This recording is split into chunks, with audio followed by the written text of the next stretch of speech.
অন্যদিকে এবার বিধানসভায় গেলেন চাকরিহারারা। মুখ্যমন্ত্রী অধ্যক্ষ স্পিকারকে চিঠি দিতে বিধানসভায় চাকরিহারারা। আন্দোলনকারীরা আমরণ অনশনে। এই বিষয়ে জানাতে স্পিকারের সঙ্গে কথা চাকরিহারা শিক্ষক শিক্ষিকাদের। এবার বিধানসভায় গিয়েছেন চাকরিহারারা। যেমনটা জানা যাচ্ছে, মুখ্যমন্ত্রী অধ্যক্ষ স্পিকারকে চিঠি দিতে বিধানসভায় তারা গিয়েছেন। আন্দোলনকারীরা আমরণ অনশনে। এই বিষয়ে জানাতে স্পিকারের সঙ্গে কথা চাকরিহারা শিক্ষকদের।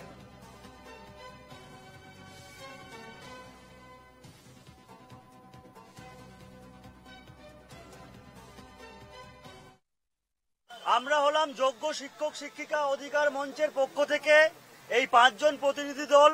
আজকে আমরা এখানে এসেছি মূলত তার কারণ হচ্ছে আমরা কিছু দাবিপত্র, 4টা দাবিপত্র মাননীয় মুখ্যমন্ত্রী, বিরোধী দলনেতা এমএলএ নৌশাদ সিদ্দিকী মহাশয় এবং মাননীয় স্পিকারের কাছে আমরা কিছু দাবি এনেছি। আপনারা সকলেই জানেন যে আদালতে আমাদের 15,403 জন শিক্ষক শিক্ষিকার চাকরি কোনো দোষ না করেই চলে গেছে। তাই আগামী 16 তারিখ থেকে রাজ্য সরকার এসএসসি নতুন পরীক্ষার জন্য ফর্ম ফিল আপ শুরু করছে। আমরা একটা দাবি রেখেছিলাম, যেহেতু রিভিউ পিটিশন আমাদের এখনো সুপ্রিম কোর্টে পেন্ডিং, তাই রিভিউ পিটিশনের ফলাফল না দেখা অবধি এই পরীক্ষার ফর্ম ফিল আপের ডেটটাকে পেছানো হোক। এটা আমরা কালকে কোনো সদুর্থক উত্তর পাইনি, তাই আজকে আমরা এসেছি।